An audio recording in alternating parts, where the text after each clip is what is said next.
Hi folks, just picked this Crane humidifier from Amazon for $49.99. It's a cool mist technology, meaning the water vapor that's coming out is cool, not warm, not hot, very safe. And the major reason why I picked it up is because the indoor humidity in my place during the winter time is pretty low. About an hour ago it was sitting at about 17%, and with this running, it's up to 21 right now. Ideally you want it to be about 30 to 40.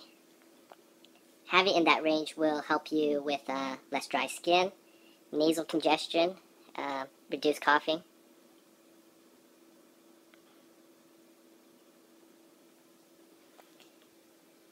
As you can hear, it's whisper quiet. You can barely hear anything.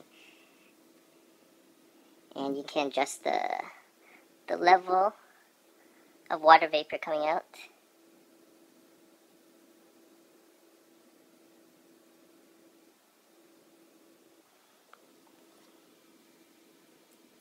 You can aim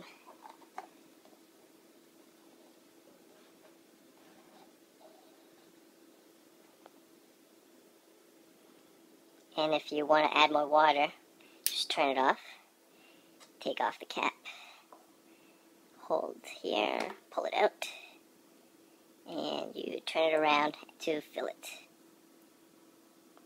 And this is how it looks like inside. Just put it back on.